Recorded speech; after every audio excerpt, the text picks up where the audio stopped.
Ana Laura, lá de Araçatuba. Padre Fábio, queria saber qual é a posição da igreja sobre essas pessoas que se dizem sensitivas, que falam com os mortos, que conversam com o além. O senhor poderia explicar se isso é verdade? Porque tem programas em outras emissoras que mostram pessoas que tiveram contatos com entes falecidos. A minha posição sobre esse assunto é muito neutra. Eu prefiro seguir os mandamentos da minha religião, que é católica. Então siga, minha filha. Siga, porque eu confesso para você que às vezes eu também fico assustado com a capacidade que algumas pessoas têm de manipular até a eternidade, né? Outro dia eu também vi um programa na televisão que estavam mostrando vídeos de fantasmas. Mas eu achei aquilo de uma imbecilidade tão grande, né? Porque, você imaginou uma pessoa perder tempo para ir para a televisão, para ficar analisando vídeos de fantasma? Isso é verdade? Aquele leão morto. Eu me lembro que a pessoa falava assim que tinha que lavar a casa de azul, né? Que o azul espanta os diabos, o encosto. Pelo amor de Deus. Acho que a vida tem coisas tão mais urgentes para a gente ficar pensando, não é verdade? A fé cristã não acredita que nós possamos nos comunicar com os mortos.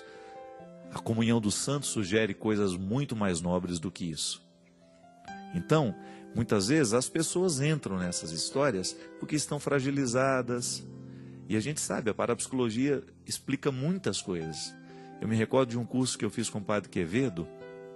Ele nos mostrava o quanto que algumas pessoas têm o poder. Isso é poder cerebral, isso não é sobrenatural, né? Que nós usamos muito pouco da nossa capacidade cerebral. Então a pessoa ela tem uma sensibilidade tão grande, isso pode ser chamado de sensitivo, né? Ela tem uma sensibilidade tão grande que ela é capaz de entrar na cabeça da pessoa que está diante dela, conhecer a letra daquele ente querido que ela perdeu e escrever com a letra tal qual aquela pessoa. Digamos, a mãe está diante de mim, eu sou o sensitivo. Digamos assim, vou dar o exemplo. A mãe perdeu um filho. A minha capacidade cerebral é tão aguda que eu entro dentro do pensamento daquela mulher, através de nomes específicos lá que o Padre Quevedo sabe dar, eu não sei. E ela é capaz de conhecer a letra do menino que morreu. E esta que tem a sensibilidade escreve com a letra. Como muitas vezes essas pessoas são simples, minha gente, não tem nem o conhecimento da parapsicologia, o que elas vão dizer? Que isso é um dom de contato com os mortos. E isso muitas vezes não é nada mais, nada menos do que um cérebro mais evoluído. Isso, o Padre Quevedo mostrava isso, dentro dos cursos que ele dava. A capacidade que ele tem de mover um objeto de lugar, mostrava vídeos mesmo. Só que quando as pessoas simples pegam esses vídeos, não têm conhecimento da parapsicologia, o que vai entender? Isso é um fantasma, isso é isso, isso é aquilo. Mas a vida é muito mais do que... A vida é boa demais para a gente ficar perdendo tempo com essas coisas, não é verdade? Eu particularmente não gostaria de ficar sabendo nada lá do outro lado, porque vai tirar a minha espera, não é? Nós já escutamos falar, tanta gente, tem contato com os mortos, tem contato com isso, tem contato com aquilo. O que isso modifica na vida da pessoa que tem contato com os mortos? Né? Vamos viver bem a nossa vida, a nossa fé não nos permite crer assim. Você pode até respeitar o outro que crê diferente, mas se você é católica e não sente necessidade de acreditar nisso, você está num caminho muito correto, né? Não vamos ficar perdendo tempo em ficar querendo descobrir o como é do outro lado, se a gente ainda nem aprendeu como é que é esse lado de cá, né? Então, antes da gente se preocupar demais com o que vai ser depois da morte, vamos preocupar um pouco mais como é que pode ser a nossa vida. Isso sim agrada a Deus. Nós vamos fechar um pouquinho aquela história, né? O Christian estava dando um exemplo de algumas coisas que ele viu também, que ele consegue mirar, que ele considera milagres, né? E ele estava perguntando, padre, quando é que a gente sabe, né, que isso é milagre ou isso é força da mente? Isso aqui é muito interessante. O Padre Quevedo é um homem que estudou muito a parapsicologia. Mas eu me recordo que naquela semana que o Padre Quevedo ficou conosco lá em Taubaté, porque ele deu esse curso na faculdade, a gente descobriu um outro lado do Padre Quevedo que a gente não conhece, porque a gente não convivia com ele, só via o Padre Quevedo da televisão. Eu ficava impressionado do quanto que aquele homem era um homem de oração. Quanto vira e mexe, dava uma folguinha lá nos intervalos, eu o via lá diante do sacrário, fazendo as suas orações, as laudes, né, que são as orações obrigatórias de todos os religiosos e padres. Ele lá com seu breviário, rezando todas as horas que tinha que rezar. E eu descobri, Cristo, foi muito interessante porque o Padre Quevedo é um místico, é um ser humano, um homem muito ligado, de uma sensibilidade muito aguda, muito aguçada para a percepção do sagrado. Só que ele tem um conhecimento científico também, é um homem que estuda o poder da mente o tempo todo. Então ele está sempre evoluindo e conhecendo, buscando recursos para esse conhecimento. Mas ele, da mesma maneira, com a mesma intensidade que ele busca esse conhecimento teórico, né, sobre a mente humana, ele também mergulha na sua experiência de Deus. Ele é um padre. E ele dizia isso para nós. Ele fala assim: eu já vi muitos milagres no mundo. Muitas vezes nós nos prendemos a essas coisas bobas, a essas manifestações que não passam de poderes de mente, poderes de uma mente mais evoluída, e o verdadeiro milagre nós não chegamos a conhecer.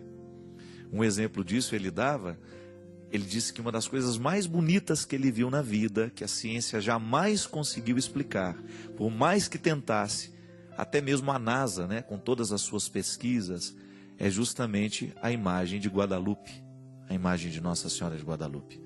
E eu fiquei muito interessado na época e comecei a ler tudo que eu podia sobre o fenômeno, né, daquele manto, daquela imagem que está gravada, é uma pintura, né?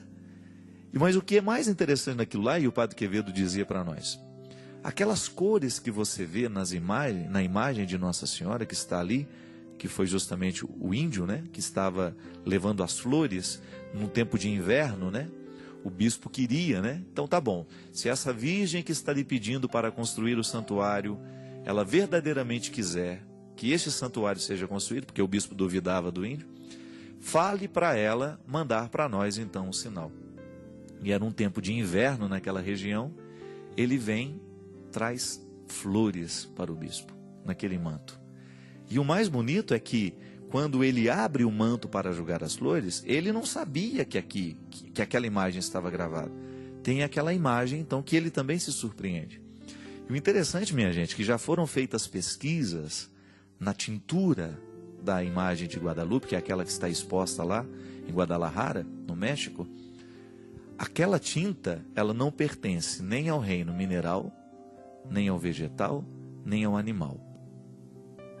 Então é uma tinta que está ali, mas ela é como se ela não existisse. E aquele quadro, aquela imagem, ninguém consegue detectar, identificar qual é a composição daquelas tintas. Elas não pertencem, como já disse, a nenhum dos reinos.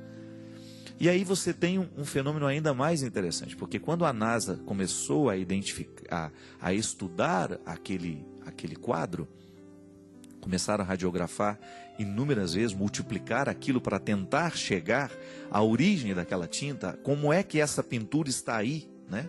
Como é que ela pode ser fixada neste lugar? Que é tão frágil esse tecido também, e ele ter durado tanto tempo, ter vencido tantas coisas, ter passado por tantos processos, né? E aí quando chegaram, foram radiografando, descobriram uma coisa fantástica, que a temperatura daquele quadro oscila 36, 36,5, a pele da imagem. Imagina isso. Então ela tem temperatura humana de quem está vivo. Gente, nós não estamos inventando essa história. Isso é um fato. Você pode jogar aí no Google e pesquisar aí o milagre de Guadalupe, que você vai ter essas informações com um pouco mais de precisão, porque eu estou falando uma coisa que eu ouvi há 7 anos atrás, eu não tenho nem tanta precisão mais. São coisas que eu me lembro dele ter falado. E depois, quando começaram a fotografar os olhos da Nossa Senhora, descobriram que dentro da pupila dilata no momento que joga a luz naquilo. Como se estivesse um olho vivo ali. E o mais interessante, na retina daquela, imagina isso, vai aumentando. Na retina daquela imagem, porque você sabe que o que você está enxergando fica projetado na sua retina, né? É um processo que eu também não sei entender, mas é mais ou menos assim. Você está dentro dos meus olhos, né? Ou eu estou dentro dos seus, uma coisa assim. E conseguir identificar que na retina, na pupila ali daquele olho, existe a imagem de um bispo assustado olhando. Imagina isso. Aí, o padre Quevedo, ele conta essa história, ele se emociona muito, porque ele tem um carinho muito grande por esse fenômeno de Guadalupe. E ele sabe detalhes. Se você um dia tiver a oportunidade de ouvi-lo, ouça a maneira, a riqueza de detalhes que ele tem como cientista, como homem que estuda, a riqueza de detalhes que ele tem desse manto, dessa imagem, desse quadro. Então veja bem, aí ele sempre diz isso, né? Olha, são muitos os milagres que existem, mas nós ficamos sem conhecê-los. E nós corremos atrás de banalidades, de coisas bobas, de coisas ridículas muitas vezes.